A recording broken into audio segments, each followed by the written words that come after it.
First one, sure, was Representative Byron. All right, welcome back. We are here at 2:15 on Tuesday afternoon, and we're going to talk to Representative Monique Priestley about her bill, which is H-114. Monique, we're going to welcome to General and Housing. Thank you. We're going to go around the circle here just to introduce ourselves. Tom Stevens from Waterbury. Claudia Lamont from Morristown. Joe Parsons, I represent Newbury, Topsom, and Groton. I don't know if you've heard of him. Ashley Bartley, Fairfax, Georgia. Caleb Elder, Starksboro. Dennis LeBound, Caledonia 3. Elizabeth Burrows, Windsor 1, which is Heartland, West Windsor, and Windsor. Larry Lieber, Essex, Orleans, District 1. Mary Howard, Rutland District 6. Robin Chestnut Tangerman, Rutland Bennington District.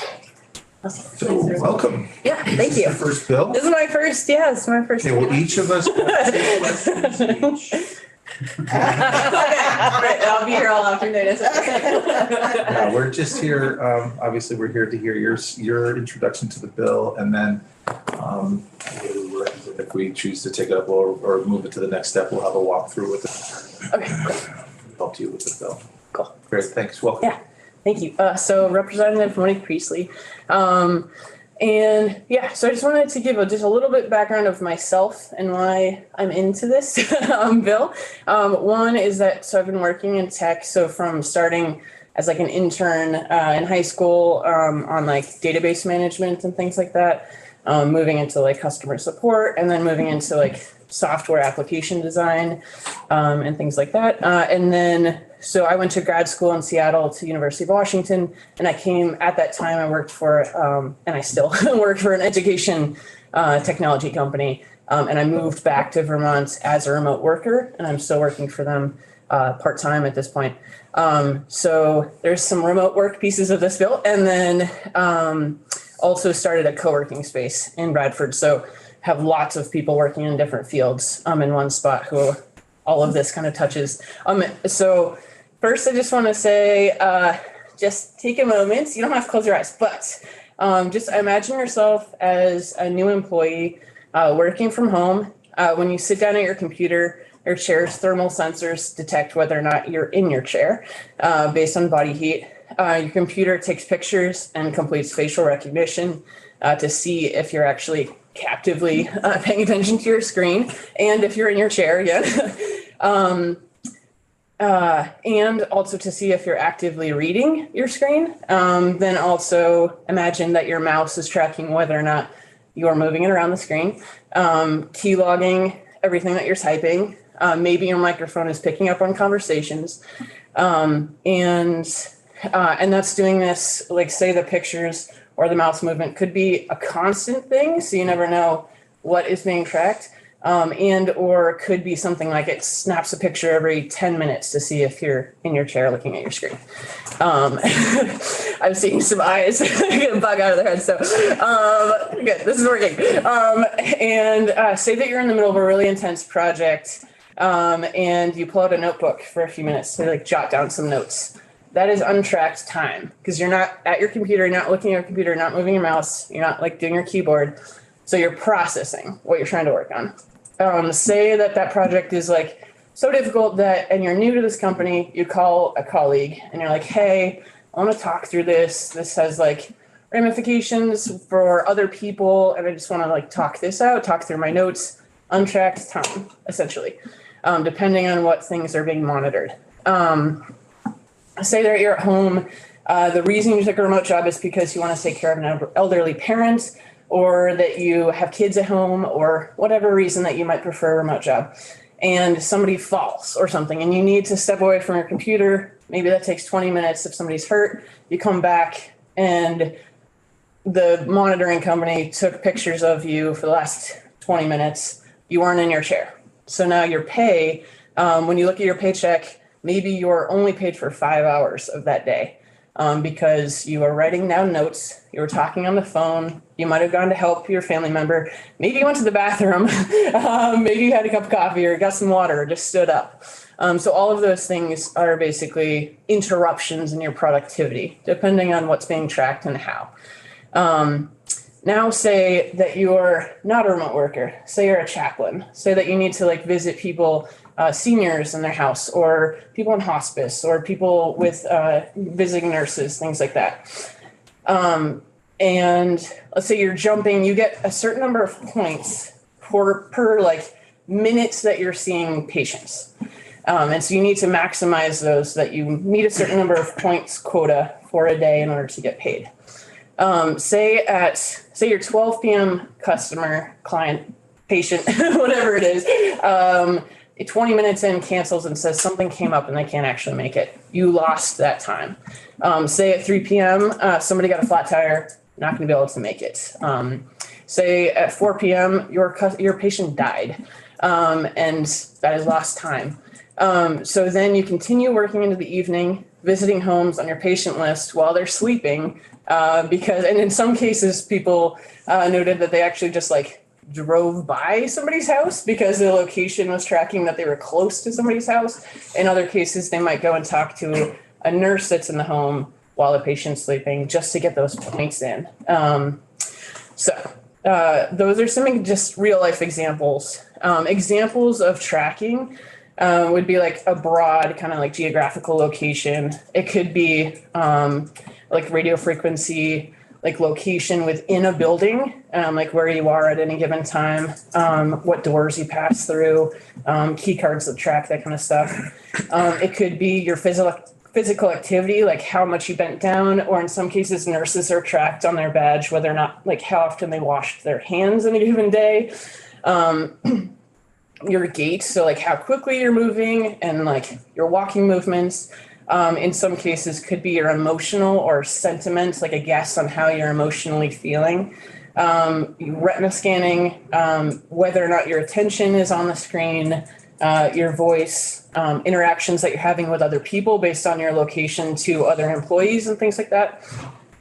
Email, like some obvious ones, like email, online computer use, photos of your backgrounds when you're on Zoom or in front of your computer, keystrokes, mouse movements, and then thermal are just some examples of things that could be scanned and kept track of. So what does this bill do?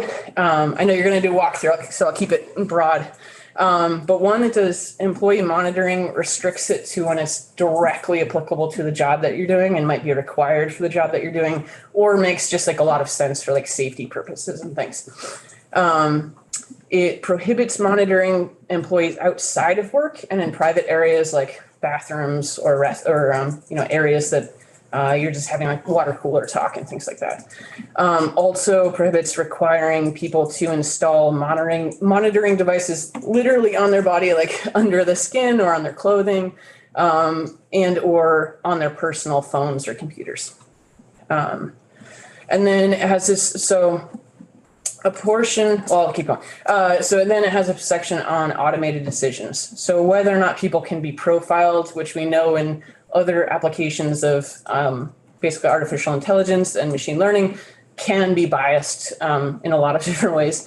It could also, as far as like making predictions on how people are emotionally feeling and the sentiments there is like a touchy area, whether or not computers can predict that accurately all the time. And so I gave a few examples where it also kind of makes rules around employment-related decisions, so like firing people based on automated systems that are tracking movements and productivity, and or attaching pay decreases and things to that. It's also makes the statement that basically these automated decision-making tools should not make decisions related to physical and mental health. So if it detects that your heart beat is like a little bit off chronically, and maybe you're a risky person that needs to be fired because you're not healthy, that kind of thing. And then it requires an employer to do a impact assessment, justifying the needs for tracking people at the levels that it's going to, accounting for things like error and discrimination, and then stating how it's going to navigate basically machine errors and how it will be used. It prohibits the facial gaze tracking and emotional recognition tech, and then it talks about giving employees access to their data.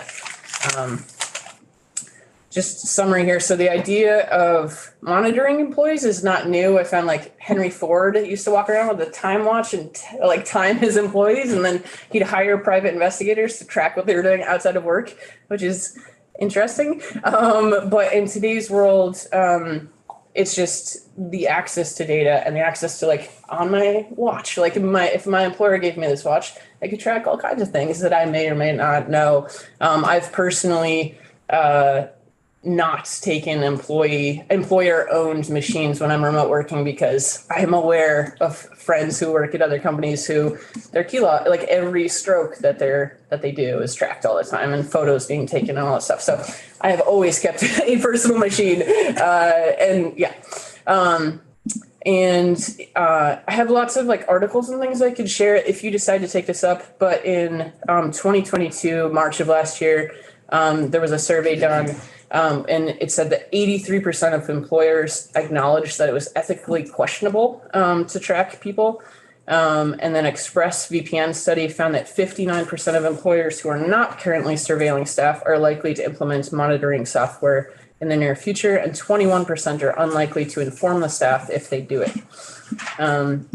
Another whole piece of this, which we're also dealing with in commerce, is because we're doing some general data privacy laws, is just the increasing amount of cybersecurity attacks. And if employers decide to keep all this data, how are they protecting it? How are they storing it? How are they protecting people? And or sale of data is also another whole other realm of things. It's clunky, it's demoralizing. It creates an environment of paranoia and stress and anxiety. And how many people who are working are not taking bathroom breaks, not taking water, just not being healthy because they're concerned with making sure that their mouse is always moving and that they're in their chair and that they're looking at their screen and they're being productive. And with any tech, it's evolving faster than our laws are keeping up with. Right now, it seems like there's several states who are exploring or have passed monitoring bills. But I think so far this is the only one I've heard that deals with the automated decision making of getting fired if you're not productive enough, and attaching compensation and stuff like that. Yeah. Sorry, that was a lot. Representative Chestnut Tantrum. Well, that was truly horrifying. Yeah. Are there any limitations in this bill depending on whether the employer is in Vermont or out of state? Ooh, I am not actually sure if that is covered. I feel like it covers employees that are in Vermont. But Damien, I believe, will do if you choose to take this, he would be able to, make sure that that's the thing. Yeah. Because big question. Yes, sure. Representative Bartley.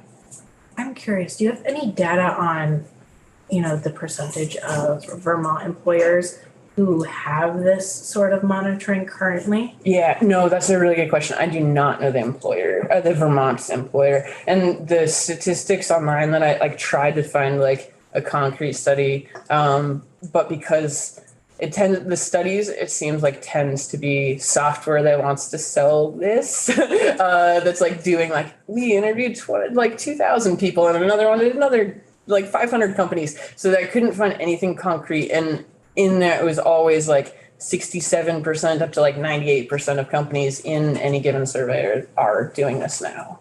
But yeah, I don't have that. Thank you. Yeah. Is there a particular trade? We're used to now the remote world. I can remember a friend of mine moving out to Colorado and his keystrokes were being counted, but it was nowhere near the ubiquity of surveillance that you've described. Yeah, and so actually the interesting thing about this is it hits every industry, because you could think about UPS drivers, truck drivers, nurses. There was so many across the board, marketing and advertising, construction, basically anybody who's doing a task that can be data, turned into data in one way or form or another. It seems like it's going to be tracked, whether it is now or not. The nurses washing their hands and things like that was a new one to me. The truck drivers having kind of looking at articles of all the stuff that a truck driver gets tracked, whether or not it's like their focus on the road, whether or not they stop to pee, whether or not they're sleeping, their like heart rate, all kinds of crazy stuff that I wasn't actually thinking about with this at all. Representative Labor. Thank you. Given the rapid advancements of AI, if you embedded that software, probably unknowingly, in a platform, could you measure the biometrics of an operator of that computer? And could the AI program be sophisticated enough to alert a family or human resources or human services or some other? We have some really bright kids that are committing suicide. So couldn't we use this as an advanced tracking unit without them knowing it? Have AI say what the probability, it's a statistical probability of this advancing to a critical stage. Yeah, I mean, I think I think that's within the bounds of what we're looking at. This is specifically like employees, and then we're dealing with some data privacy stuff in general and economic and commerce, and there's a whole nother, I actually want to explore some youth privacy stuff because, yeah, I mean, I'm, like I said, I'm wearing an Apple Watch. It's tracking the oxygen in my blood, like it's tracking my heart rate. So if I'm consistently having a high heart rate or whatever, like there's definitely the factors that people could, doctors could, I'm assuming, like figure out all of the factors that lead up to that, and the sentiment kind of tracking, the emotional tracking, that's all. And then having implants, like right now there's no legislation prohibiting or restricting that. So really sky's the limit. You track the websites that they're going to. Yeah. Yep. The literature that they're reading. Yeah. This is related to an employment position. Yeah. Did your research show that these kinds of systems, this automated decision system, was being utilized without the employee's knowledge? Yeah. So And it's not part of the contract that they may not have read and signed before they yeah, started? exactly. And right now, employers don't have to tell their employees that they're tracking them or not necessarily. But they would only notice if their paycheck were presented. Exactly. If they like all of a sudden got a paycheck that's like docked, you'd be like, why? Or you're fired and you don't know why. It's because you weren't productive enough, maybe. Yeah. What's this number? H what? Is it 114? Louder into your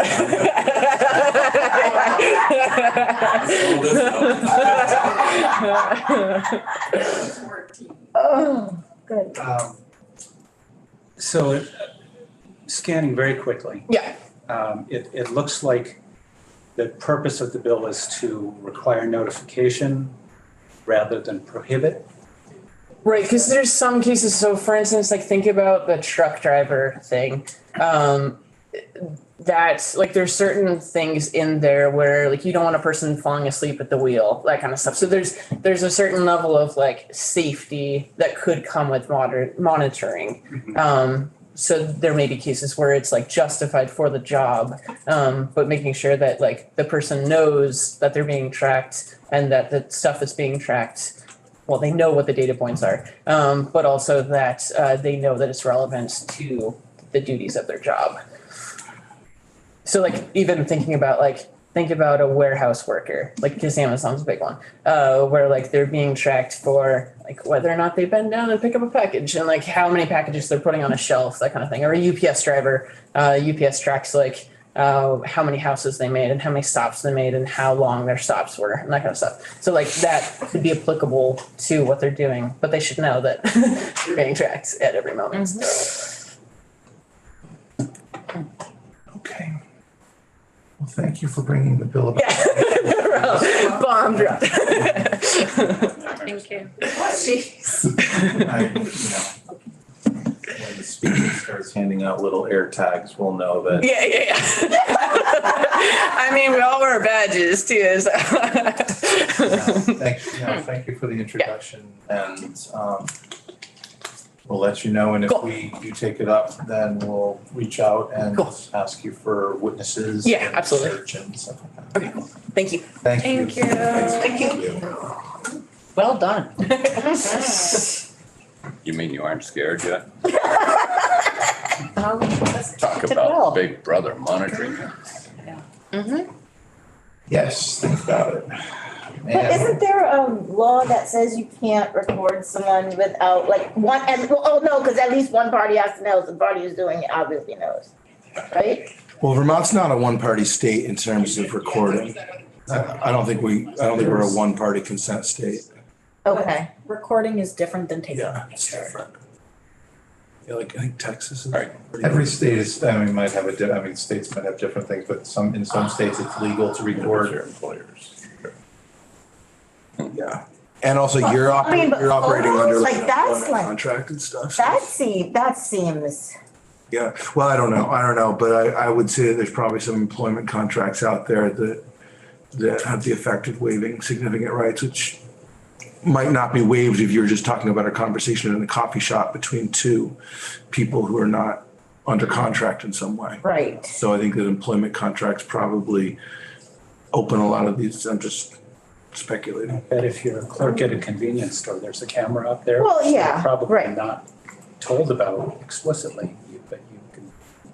Well, but you know it's there, but you know it's there. But sometimes it's trained on you rather than, they might have another surveillance camera that's trained on people coming up to the counter, but I've worked in situations years ago where the camera was trained on me at the cashier, because they wanted to see what my hands were doing. Sticky fingers. Absolutely. It's an important area to kind of, this isn't about employment, but it made me think of the judiciary where I think increasingly algorithms are playing a role in conditions of release and probation cases. And those algorithms are not without bias.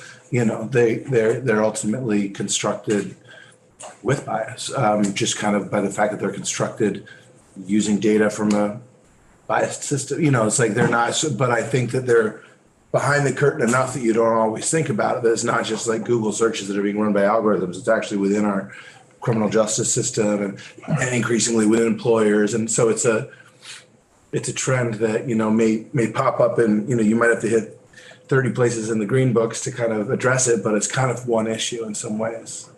Well, right, and the idea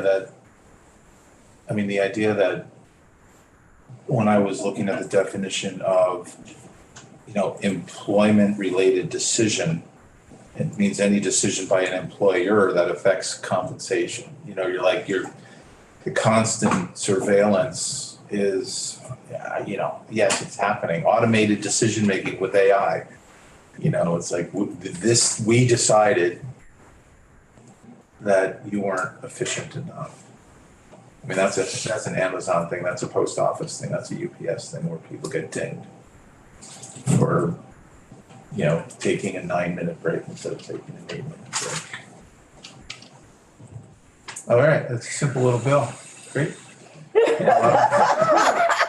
Yeah. Let's have our next presentation start with Representative Toof. All right. You are here on age 201. Were you here when we introduced ourselves? I was. Okay, so then you know us all and you've probably been tracking us and our thermal temperatures. Everything. Yeah, I have it on my computer here. For the record, Representative Casey Toof, I represent St. Albans City and St. Albans Town. Thank you for having me in today. I've introduced this bill a couple times before. It's H201, which is kind An act relating to the installation of fire blocking in single-family dwellings. Basically, what it would do is it would require the seller of a home, if they have a balloon frame house, which I'm not too familiar with how houses are constructed, but like a balloon frame house is basically there's no blocking between first floor and second floor. And it would require some blocking to go in. I believe all new builds required to have this blocking in. But this is for existing single-family dwellings that may be sold. Before they're sold, they have to install this. The reason I'm bringing this in, a couple years back, you may have seen on the news, a coworker of mine happens to be one of my good friends. His house had fire blocking, and there was a fire that started in the first floor, and the fire went up through the walls, up into the attic, and it basically turned the house into an oven. And he had 2 young children, a 5-year-old and a 1-year-old that passed away from the fire. And so he has asked me to introduce this bill.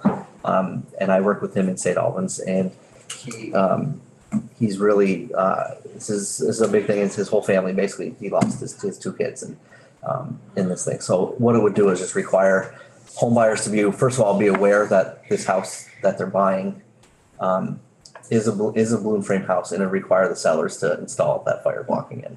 That would have probably would have gave them a little bit more time to wake up, get the kids out, and have maybe they'd still be here today, I guess. So he did give a pretty good test. He gave a better testimony than I am right now. I think it was 2 years ago in this committee. So he would be better at explaining this, but that's basically what it would do. It's only like a 5-page bill, and there's a lot of like jargon in it for like housing codes and stuff like that. So I can answer any questions if anybody has. Representative Howard. How do you know if you have this blocking in your house or not? I'm not sure. I think Does it depend on the age of the house? I think it depends on the age of the house, when the house was built, the style of the house. A lot of them are old farmhouses that were built. I think his was built, the original house was pretty old.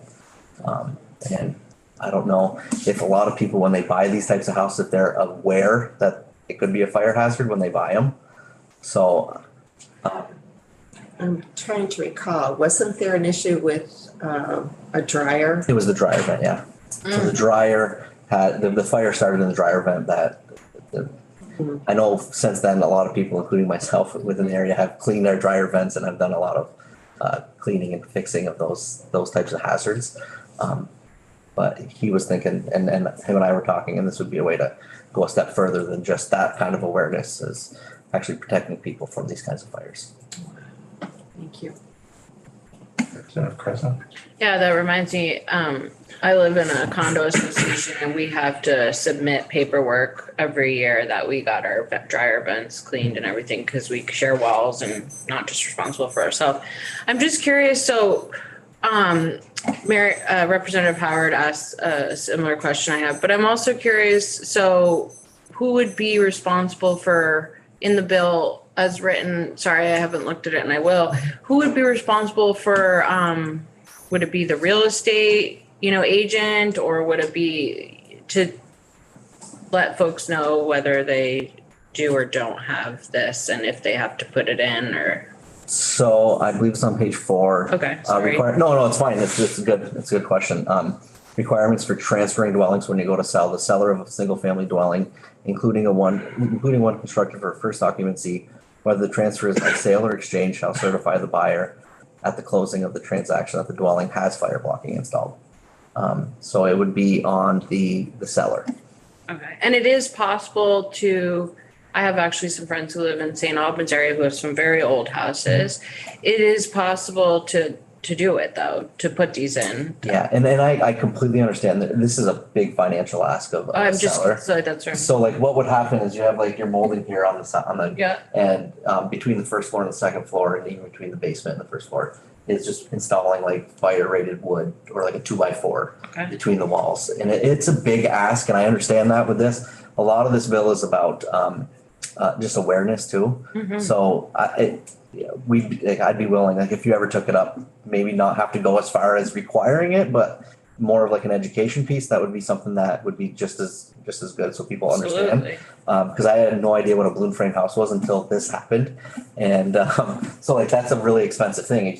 depending on the square footage and ripping out all the stuff, having to do this, especially if you want to sell them. Of course, our housing market, the way it is, people are buying houses sight unseen without inspections and things like that, so. Thank you so much. So as someone, I'm a realtor now and spent 25 years doing remodelings. Yeah. And could tell you exactly what's involved in installing fire blocking in a balloon frame house. Yeah. And it is huge. Yeah. When you start thinking, I mean, so taking off baseboard is easy enough, but what if you have kitchen cabinets, built-ins, radiators, all of that there. So I'm encouraged to hear you say that it's really about education and there, could be other approaches to it. Totally sympathetic to that. When I first read this, it was like, oh my God. Yeah, and my realtor friends have had the same concerns, like, why are you, and it's like, well, the reason is it's an education piece, right? So people can see, like, this is a thing, people have buying houses. We have a very old housing stock in Vermont. I believe I saw, there's a presentation the governor's staff had put on, and it's like, most of our homes are, 1930 or older. And those ones, what are the implications of that, and what are the hazards that come with that? Yeah, and they're very real. Yeah. Well, if you have asbestos siding, you're perfectly safe, right? Yeah. It'll keep the fire inside. Yeah. Yeah, exactly. No, I remember very clearly the testimony of a friend a couple of years ago. Was very sad. But again, we'll see where we go. Yeah. This, I appreciate you bringing it forward again, and on behalf of him. And, thank you. Yeah, I appreciate it. I appreciate having me in. Thank you. Thanks. Thank you.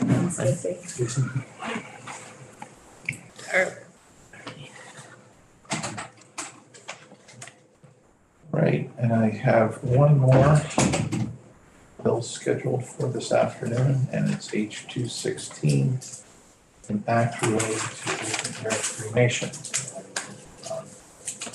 Representative Byron, please join us. Chair Stevens, thank you. Now, while you were once a member of this committee, let me introduce the rest of us to you. Please, no, thank you very much. It's changed since last year. Yeah, no. Thank you for bringing me back home for a few minutes. Yes. Representative Stevens from Waterbury.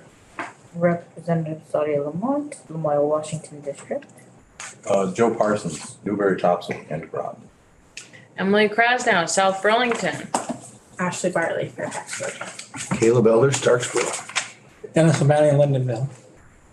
Elizabeth Burrows, Windsor 1, which is Heartland, West Windsor, and Windsor. Larry Labor, Essex, Orleans, District 1. Mary Howard, Rutland City District 6. And Robin Chestnut Tenderman, Rutland, Bennington District. I am. For the record, Representative Matt Byron, Addison 3, Ferrisburg, Waltham, Panton, Addison, Virgins, and a third of New Haven. Welcome. Thank you. You have a bill. I have a bill, yes, and Shortest short form. it is a very short form. Yes, it's more of a thought bubble, but it's a thought bubble that had origins in other conversations in this committee when I was a member previously. When I first came in Chair, was it 2019, we started the organic decomposition conversation? Because I recall Deanna Gonzalez. Yeah, I mean, I wouldn't say started, but we fertilized it. We poked at it. Yep. Yes, very much so. So this kind of It fit under the category of general as general can be. as general can be. Yes, very much so. It is a broad subject point. So we started this conversation as a committee. I say we as a committee at previous biennium with the organic decomposition. And the concept of funeral pyres, I then learned are formally referred to as open air cremation. I just started asking some questions about that. I had been sort of infatuated by the concept as a child, and bear with me, please, with this portion of it, just being very truthful as to how this landed in my mind. When I was 6 or 7 years old, it was the closing scene of Return of the Jedi. And it was a funeral pyre that Luke used to send Darth Vader to the great beyond. Please, I'm like being dead serious here. And so I asked my father the question. I was like, what's going on here? Because it was such like a foreign concept to me. And he explained that it was a cinematic adaptation of existing funerary traditions throughout the world, primarily Hinduism. And that kind of stuck with me over the course of my teens, 20s, whatnot. And it still continued to be sort of captivated by it. Now, we started the conversations around the organic decomposition bill, but then also when we started having the conversations around the Truth and Reconciliation Commission, we were discussing different ways of being inclusive and welcoming to a broader range of races, ethnicities, religions, creeds, etc. And I just started asking myself, why did this not also include funerary traditions for a substantial population and religious affiliation? And so I just, as a short form, wanted to put out that concept. I know maybe once a biennium, the chair considers a bill that is focused with cemetery laws and whatnot. And I just wanted to put this there as a very open thought, hence the short form, and just speak to why I thought it was important to take it under consideration within the context of both equity and inclusion and also cemetery religious affiliation. When my mother passed away, she lived on Cape Cod and they offered a burial at sea. The funeral home. Did you do it? No.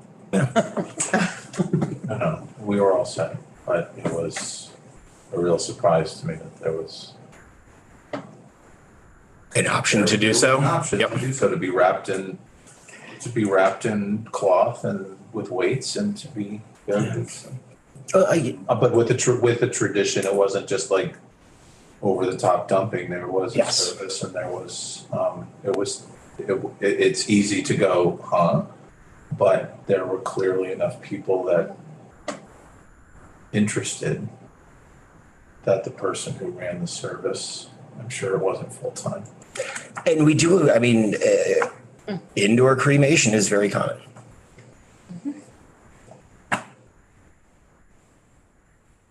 Representative Lavalley.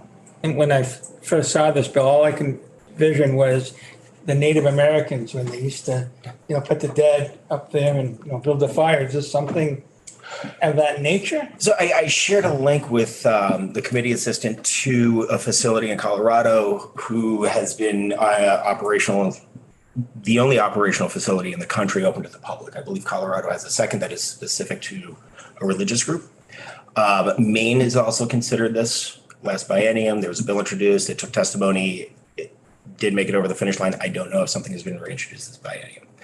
Now, it would say we did move forward with this because we did noodle on it a little bit as a committee. I mean, there would be, structural guidelines. You would still have to go through, somebody who is licensed to do so. I would envision something down the road here based on what I saw with the link that I shared with Ron, and perhaps you put it on the page so you folks could click away at it a bit. Something like that. It's a very structured environment that is licensed. I'm sure it would be an OPR thing if we went down that path.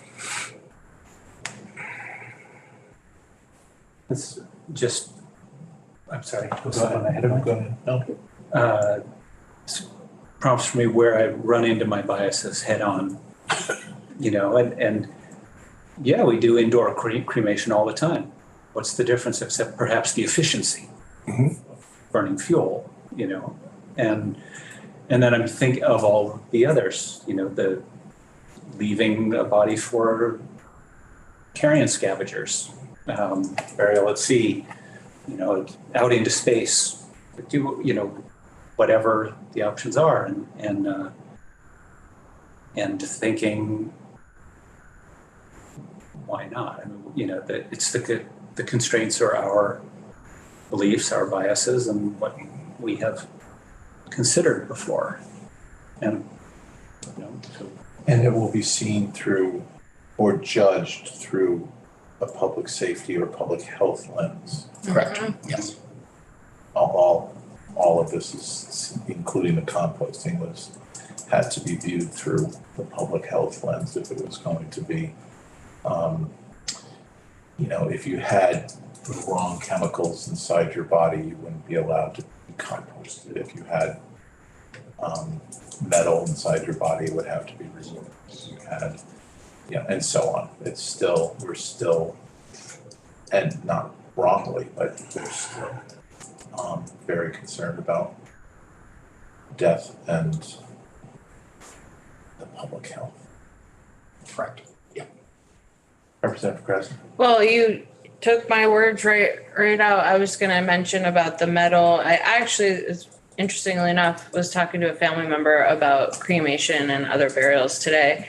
And we were talking, I did not know much about about the metal and also breast implants and other things. It's interesting. Non-organic items. Yeah, I never thought about that until today when she was bringing it up. It's very interesting. But yeah, that was my question, just that it would still be under the same guidance as the other burials that you've done, which it is. So.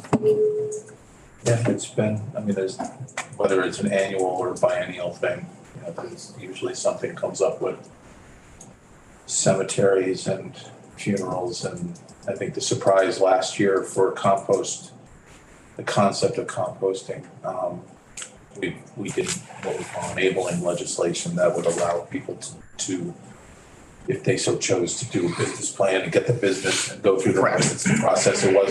It wasn't just the go back and bury dad in the farm. It was to run a business to do this.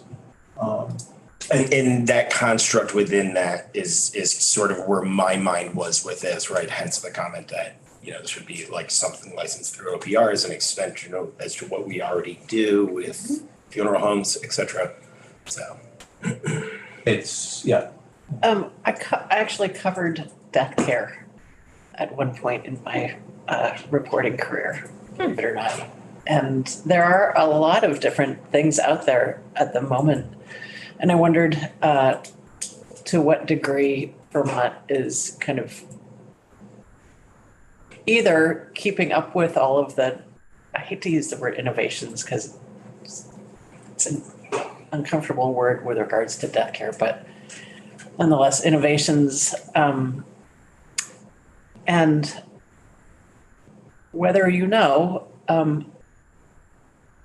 would it be possible to, I'm not suggesting that we do at the moment, but would it be possible to put together a bill that covered all of these different I'm thinking about one of them is a wrap that includes a fungi wrap, mushroom wrap. We allow that. What's that? There's a lot of that stuff. Yeah. We allow that with, so here we go, down the rabbit hole. That's why it's a short form. So natural burials several years ago concerned whether it was, what are they, they're Lyco, you'd say they're like Lyco wraps or Myco wrap, whatever they. Yeah. But it was allowing to have a new kind of cemetery be developed where it would be natural burial, but rules still said we need to know where the bodies are. We can't just let you bury them in the forest without us knowing where they are. There were still things that we had to adhere to. The next year, though, we had to come back because it turns out that burying a body with a shroud or in a box that would rot quickly doesn't really rot quickly at 6 feet under. It needs to be the organisms that need to promote decomposition are at 3 feet, which then raised the question, oh, won't the coyotes come get it? And the answer is probably not.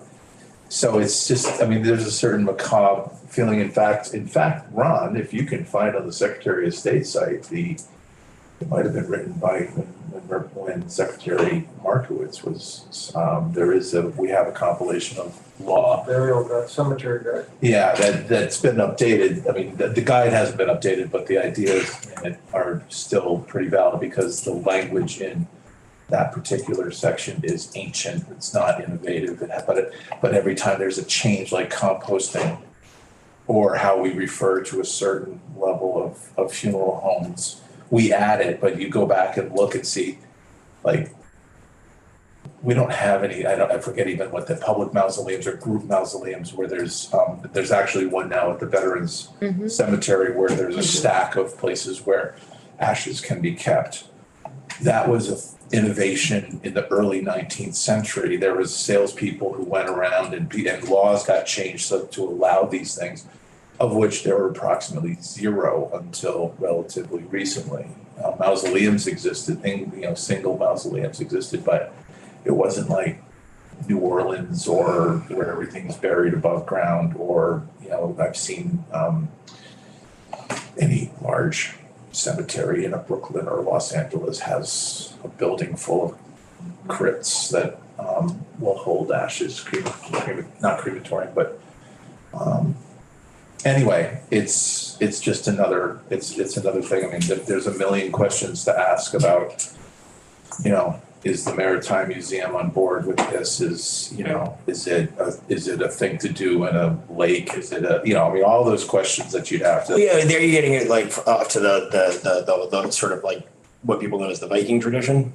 And nobody's doing that in the United States. That is allowed in certain areas around the coast of the United Kingdom, but that is the only place where you can do the open water. Representative Parsons? I do hope I go on something like that myself. Kind of a two-part. You said the place that does it right now, I think, is Colorado? Yes. And is it somewhere where you bring them to? And correct. Did you envision that, or did you envision possibly a company that would come? This place operates as a nonprofit. It is a 501c3 because I believe it's sort of a very broad, encompassing religious institution. Okay. It's a licensure thing in my mind, whether or not you're a nonprofit or a for-profit. I could see people doing it within the context of a religious construct. I could also see it being an adaptation of a funerary business. Okay, I just didn't know if you had thought of it. Your thought of this whole thing is being, this is the place you bring. I think you would have to do a location. Like, it wouldn't be like do it in your backyard. No. It would be like a designated area. You have to operate within these boundaries. Like, yes, that's sort of how this institution does their just not cremation practice. Yeah, I mean, to be composted, they would have a composting center. Correct. Like. How many cubic yards would we produce with wood chips? I can't recall. It's a cubic yard. But that's with wood chips. That was. And just in terms of other forms of cremation. Joe, did you have a follow-up question? No. So there's cremation that we all are aware of being fired up in a casket, and that's probably the most ecologically wasteful cremation because of the amount of gas. It uses a tremendous amount of gas. 1,700 gallons of fuel to take care of that process. I still have links from 14 years ago, when alkaline hydrolysis, which is any farmer would say is what? I just throw my animals in the pit and let it be cremated in the manure pit or underneath manure or lime or what have you, which when decomposed is perfectly fine to be able to be used in your garden, which is what composting is. So there's a bunch of different things. And the thing that stood out last year when we were dealing with composting was that the representatives from the Funeral Homes Association and from the cemetery associations came in and both said, all for it. You're like, because they're running out of space. Within the last 10 years, I want to say it's probably shorter than that. The other factoid was, let's just say it's 10 years ago, 85% of all burials were conventional, and it's only 15% in Vermont. 15% were cremations, and now it's the opposite. And a lot of that has to do with COVID. But also things are just changing, people's mindsets are just changing in terms of how to treat the remains of their loved ones. Also a whole new vocabulary. Very much so to that, This yes. proposal has the additional challenge of nobody wants to live downwind. Again, site location. What's that? It's up, So Ron has posted the Secretary of State's. digging deep. Tales from the crypt. Okay. I believe it had a Halloween theme to it. But it does put into one place many of the cemetery-oriented legislation. At least you'll get an idea of it. I'm sure when we did the compost bill, it was 50 pages, but most of that was changing language. And we cut it way back because we didn't feel like opening up a can of worms in terms of defining what does burial mean, or interment, or, what does it mean for our indigenous population versus our European population? It's like, we'll just enable any company to come in and again, they would have to make a decision whether or not their business plan supports. They'd have to make sure that they were located in the upper valley and they wanted to attract people from New Hampshire and Vermont, that their licensing or that the state would allow transportation across state line. I mean, it's just like everything else we do. There's lots of rules that went into place. I mean, if I may, like we just passed legislation through this body last week about end of life choices for people outside of the state. So we already included that for people who reside here. So it's like, I just see this as a logical continuation of that conversation, letting them choose how they pass on, both in the physical state and in the spiritual state after. And again, if we were to take this up, it would be a consensus of the committee. We'd have to have a vote to take a short form off the wall and take it up. Any further questions for Representative Byron? All right, thank you for bringing Thank you, it Chair. forward. Thank you, committee. I love what you've done with the room in moving it and decorating it. We didn't get the windows. Yeah, you don't have the good light, but you got more elbow room. We do. All right. Thank you all. Thank you, Representative. Thank you. All right, so are we all, actually, Ron, I suppose we should just go up.